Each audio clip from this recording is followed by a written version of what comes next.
수요 저녁 예배 오신 여러분 주님의 이름으로 환영합니다. 오늘 전할 말씀의 제목은 순종하여 가봐야 하나님의 뜻을 알 수 있다, 이런 제목으로 우리 함께 말씀을 나누도록 하겠습니다. 우리 지난 시간에 몇 주 전이지만 지난 시간에 저와 말씀을 나눌 때 사울의 핍박으로 예루살렘 교회가 흩어지는 장면을 살펴봤습니다. 스데반을 순교한 것을 기점으로 사울이 예루살렘 교회에 엄청난 큰 박해를 가하기 시작했습니다. 그렇게 해서 초대교회, 예루살렘 교회가 흩어졌는데 그 흩어진 사람들이 어떻게 했어요? 흩어져서 교회가 없어질 줄 알았는데 반대로 그 흩어진 사람들이 이방 땅을 두루다니며 복음을 전하기 시작했습니다. 핍박을 통해서 복음이 전해지는 거예요. 우리 생각과 달랐던 거죠. 특히 흩어진 성도 중에 빌립이라는 사람이 사마리아 지역에서 복음 전하는 장면까지 우리가 지난 시간에 살펴봤고요. 그 내용이 바로 오늘 우리가 읽은 본문 바로 앞가지의 내용입니다. 그러니까 오늘 본문의 상황이 어떤 상황이에요? 빌립이 사마리아 지역에서 복음을 전했던 거예요. 그리고 사마리아 사람들이 복음을 받아들이고 사마리아 지역에 큰 부흥이 일어났던 상황입니다. 자, 이러한 상황에 오늘 본문에 보니까 사마리아 지역에서 복음을 전하고 있는 빌립에게 하나님께서 말씀하세요. 뭐라고 말씀하시는가? 26절 말씀. 26절 보니까요, 하나님이 빌립에게 이렇게 말씀하십니다. 그런데 주님의 천사가 빌립에게 말하였다. 일어나서 남쪽으로 나아가서 예루살렘에서 가사로 내려가는 길까지 가거라. 그 길은 광야길이다 라고 말씀하시는 거예요. 자, 사마리아 지역에서 지금 사역을 잘하고 있어요. 그리고 그냥 사역이 아니라 이 사마리아 지역 사람들은 참 상처가 많은 사람들인데 이 사람들이 복음을 받아들여서 한참 부흥이 일어나고 있는 상황이에요. 그렇게 사역을 잘하고 있는 빌립에게 하나님이 너 여기 떠나서 예루살렘에서 가사로 내려가는 길까지 가라고 말씀하세요. 자, 여러분, 이게 순종하기 쉬울까요? 어려울까요? 순종하기 어렵습니다. 이게 순종하기 어려운 말씀입니다. 왜냐하면 여러분, 지금 상황이 어떤 상황이죠? 빌립이 복음을 전해서 사마리아 지역에 부흥이 일어났잖아요. 여러분, 이렇게 부흥이 일어났을 때 가장 중요한 사람이 누구겠어요? 빌립이 가장 중요한 사람이죠. 자, 그런데 이렇게 부흥이 잘 되고 있는데 하나님이 너 떠나라, 이 말씀하시는 거잖아요.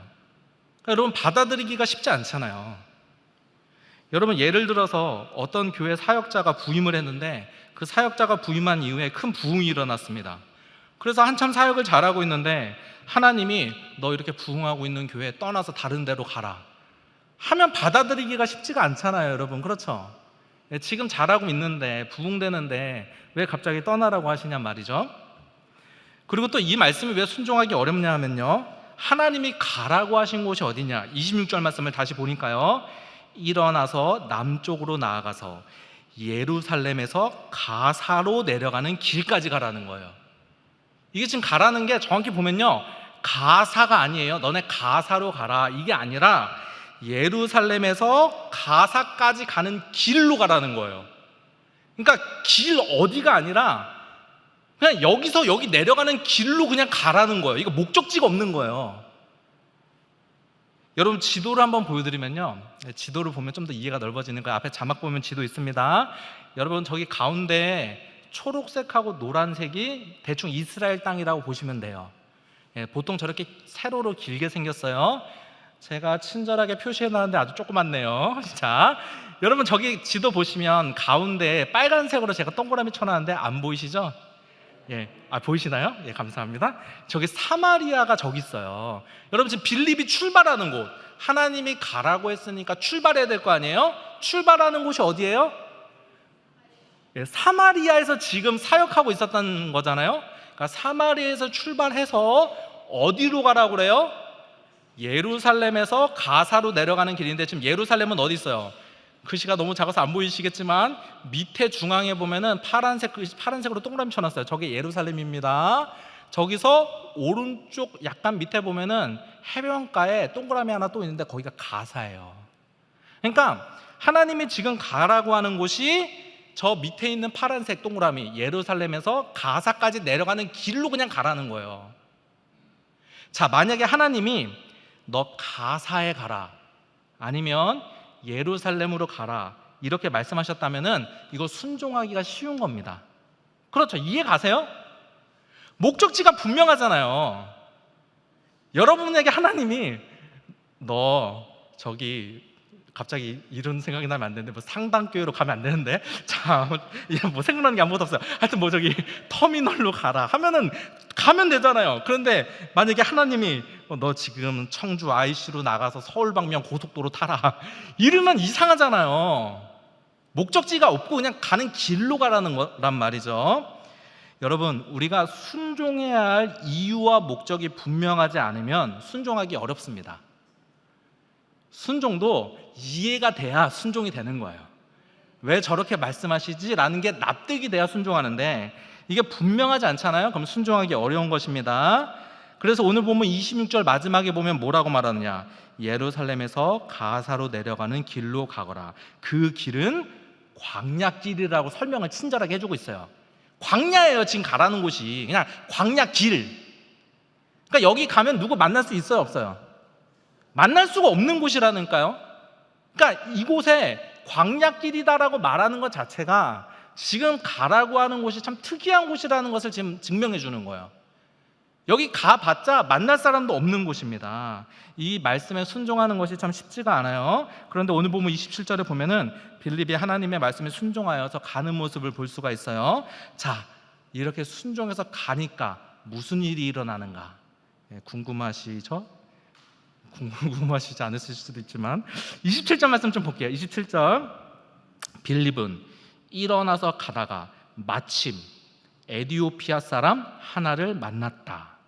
자, 하나님의 말씀대로 순종해서 예루살렘에서 가사로 내려가는 길, 광야길로 그냥 가는데 마침 누구를 만났어요?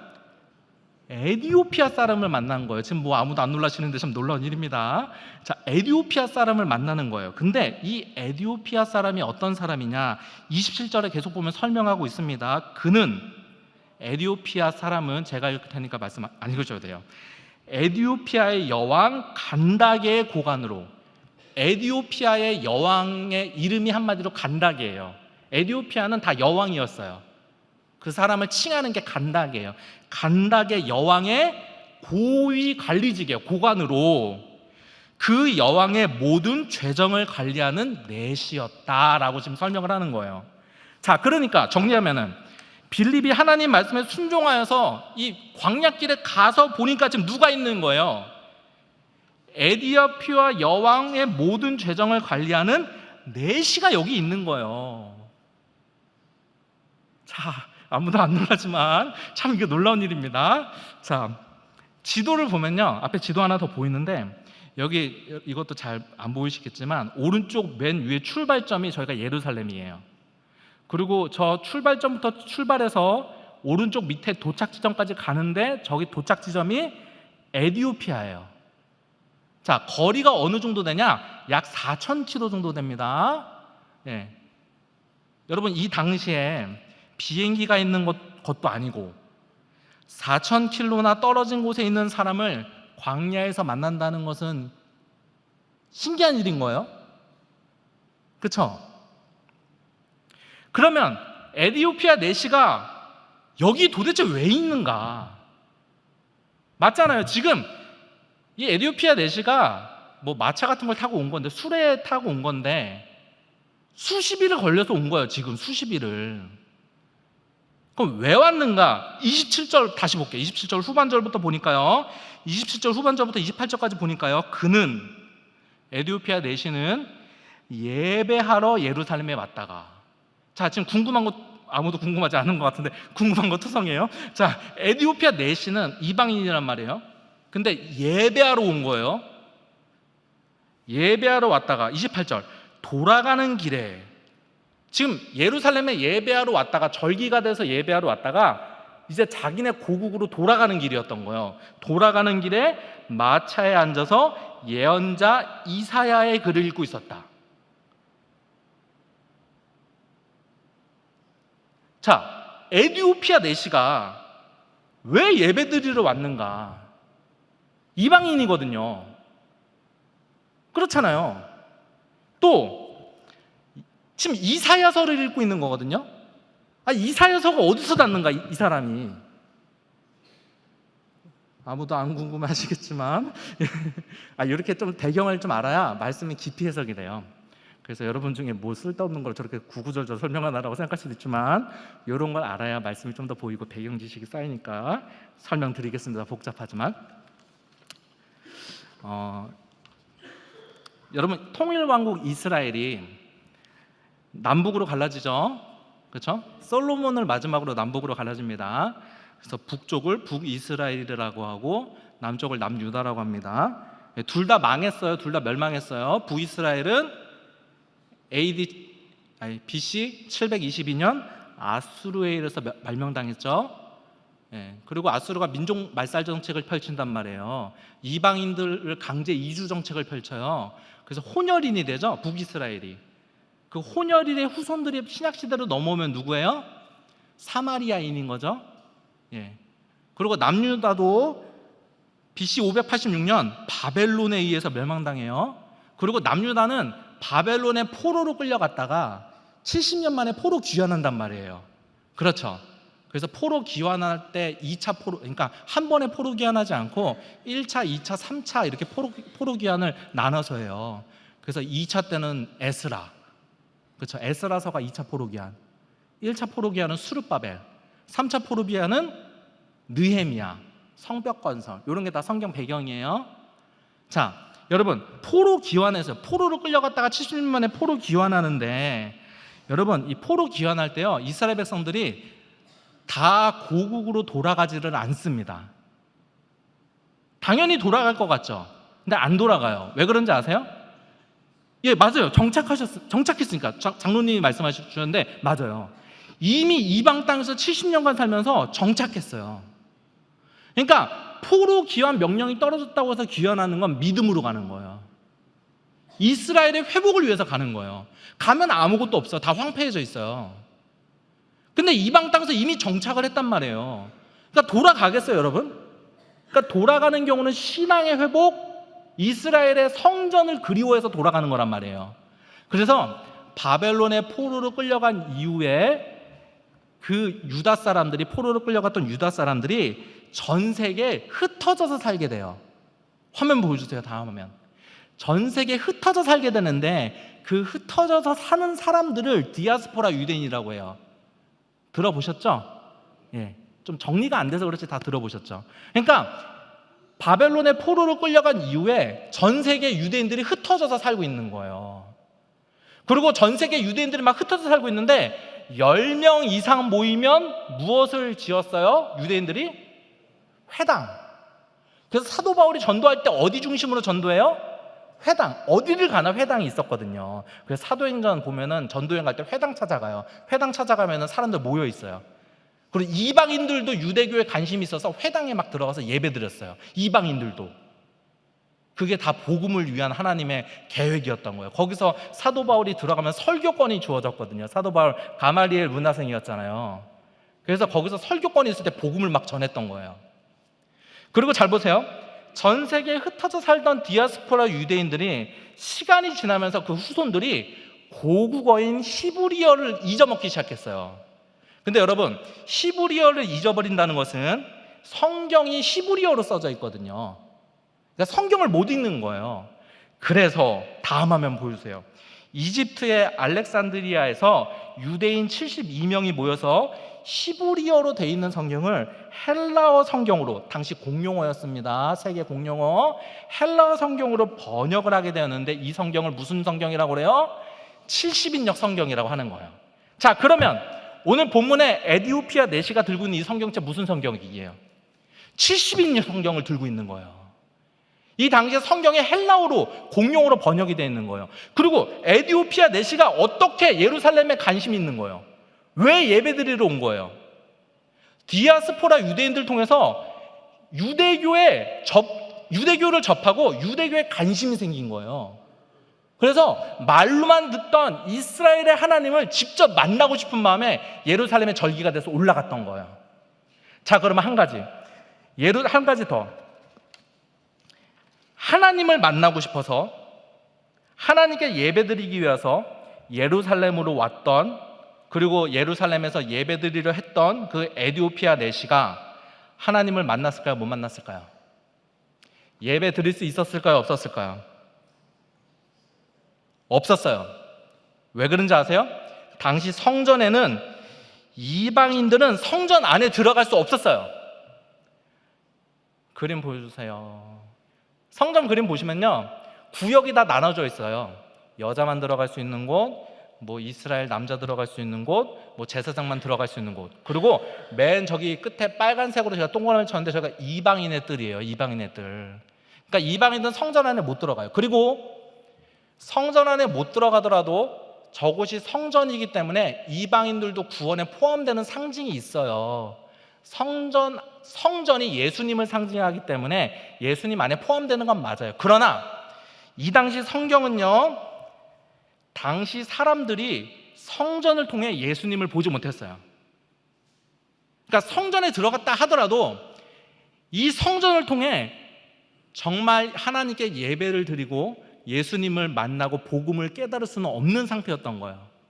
그러니까 지금 에디오피아 내시가 예배 드리기 위해서 수십 일을 걸쳐서 예배 드리러 왔지만 예배 드리지 못하고 돌아가는 길인 거예요. 자, 그리고 자신의 나라로 돌아가는 길에 성경을 읽어보았지만 그 내용을 깨달아 알 수가 없는 거예요. 에디오피아 내시가. 그때 하나님이 누구로 보내주시는 거예요? 이 에디오피아 내시에게 복음을 전하기 위해서 빌립을 보내신 거예요.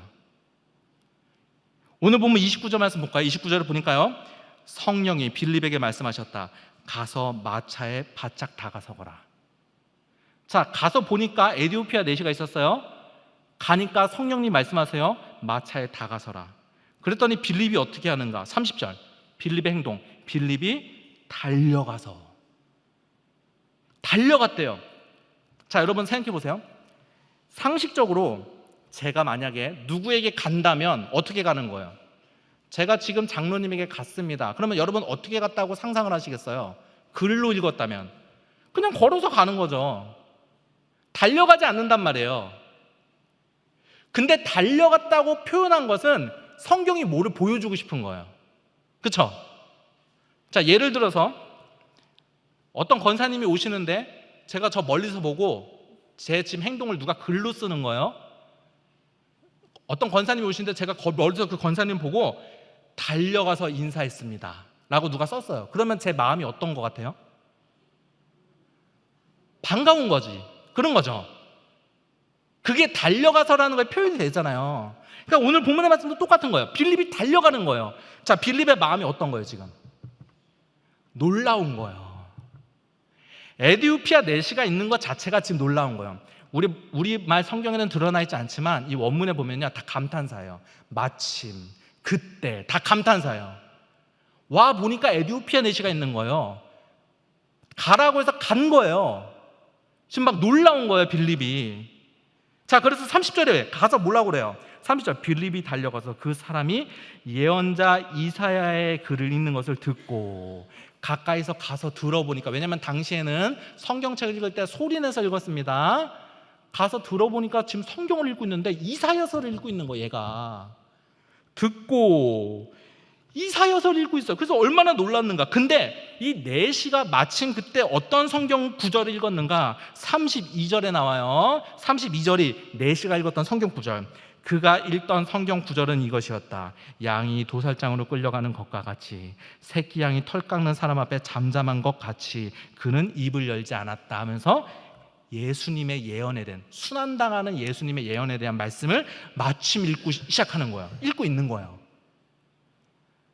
그래서 오늘 본문에 보면은 에디오피아 내시가 질문하죠. 이거 누구를 말하는 것이냐? 그랬더니 빌립이 이 이사야의 글을 시작으로 설명하면서 복음을 전하기 시작합니다. 35절 빌립은 입을 열어서 이 성경 말씀에서부터 시작하여 예수에 관한 기쁜 소식을 전하였다. 오늘 본문의 관점은 사실 빌립의 관점에서 보는 건데요, 이 말씀 에디오피아 내시의 관점에서도 볼 수 있어요. 하나님 만나고 싶어서 수십 일을 걸쳐서 예루살렘에 온 거예요. 근데 하나님께 예배드리지 못하고 돌아가는 길이에요. 근데 누가 와서 자기에게 무엇을 읽느냐 물어보고 수레에 올라와서 이 말씀을 해석해주고 세례받고 하나님 만나고 영접하고 가는 거예요. 놀랍지 않습니까? 에디오피아 내시 입장에서 봐서도. 복음을 듣고요, 36절 38절에 보면은 세례까지 받아요. 읽겠습니다. 그들이 길을 가다가 물이 있는 곳에 이르니 내시가 말하였다. 보십시오. 보십시오, 이거 다 감탄사예요. 마침 물이 있네요. 놀라운 거예요. 보십시오, 여기에 물이 있습니다. 내가 세례를 받는데 무슨 거리낌이 되는 것이라도 있겠습니까? 빌립은 마차를 세우게 하고 내시와 함께 물로 내려가서 그에게 세례를 주었다. 자, 보세요. 빌립이 사마리아를 떠나 하나님의 말씀에 순종하는 것이 쉽지 않습니다. 이해하기가 어렵습니다. 그런데 가서 보니까 에디오피아 내시가 있었고, 가서 보니까 마침 이사야의 글을 읽고 있었고, 가서 보니까 성령이 빌립에게 가까이 가라고 말씀하셨어요. 가서 보니까. 그러니까 하나님이 다 알려주신 게 아니라 다 가서 보니까 말씀하신 거예요. 또 순종하여 가서 보니까 마침 그곳에 물이 있어서 세례까지 주게 되었다는 말씀이 오늘 본문의 말씀인 것이죠. 자, 우리는 이렇게 생각하죠. 하나님 알려주세요. 그러면 내가 순종하겠습니다. 우리는 하나님의 뜻을 알아야 순종할 수 있다고 생각합니다. 그러나 그렇지 않습니다. 하나님의 뜻을 알아야 순종하는 것이 아니라 순종해서 가봐야 하나님의 뜻을 알 수 있는 것입니다. 제가 예전에 어떤 청년하고 제자 훈련을 했는데요, 그 청년이 이런 이야기를 저에게 했습니다. 자신의 삶에는 하나님의 역사가 나타나지 않는다는 거예요. 그래서 제가 이렇게 말했습니다. 너가 믿음으로 살아야지. 너가 믿음으로 살지 않는데 어떻게 하나님이 일하시겠어? 라고 말을 했어요. 여러분, 우리가 믿음으로 결단하며 순종하며 살 때 하나님이 일하시는 것입니다. 성경에 보면 다니엘이 나오는데요, 다니엘은 아무도 하나님을 믿지 않은 이방 나라에서 정치인으로 살았던 사람이에요. 그런 다니엘에게 왕의 진미와 포도주를 먹어야 하는 상황이 찾아왔습니다. 그때 다니엘이 어떻게 했는가? 다니엘 1장 8절에 나오죠. 다니엘은 왕이 내는 음식과 포도주로 자신을 더럽히지 않겠다고 마음을 먹고, 마음을 정했어요. 상황 상관없이 마음을 먹고 환관장에게 자기를 더럽히지 않을 수 있도록 해달라고 간청하였습니다. 간청하였다. 여러분, 환관장이 다니엘 도와줄 수 있다고 생각하십니까? 이게 가능하다고 생각하십니까? 여러분, 왕이 준 음식을 먹지 않으면 왕명불복종입니다. 이 당시 왕이었던 바벨론의 느부갓네살 왕은요, 누구보다 잔인한 왕이었습니다. 만약 환관장이 다니엘을 도와줬다가 잘못되면은 환관장이 죽을 수 있는 상황이에요. 그런데 어떻게 되는가? 다니엘 1장 9절에 이제 결과들이 쭉 나오는데 9절만 보면요, 하나님은 다니엘이 환관장에게서 호의와 동정을 받도록 해주셨다라는 거예요. 도와줄 수 없는 사람이 자기를 호의를 베풀고 동정하기 시작했어요. 자, 누가 그렇게 하셨어요? 하나님이. 자, 우리가 결단하고 믿음의 발걸음을 옮길 때, 우리가 순종의 발걸음을 옮길 때 하나님이 일하시는 것입니다. 오늘 보면 마지막 39절 말씀 보세요. 39절. 우리 한번 마지막 절인데 같이 한번 읽어볼까요? 다 같이 읽겠습니다. 시작. 그들이 물에서 올라오니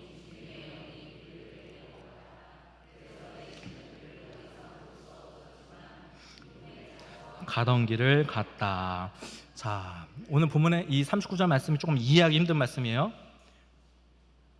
주의 영이 빌립을 데리고 갔대요. 이거 잘 모르겠어요. 이게 뭔 소린지.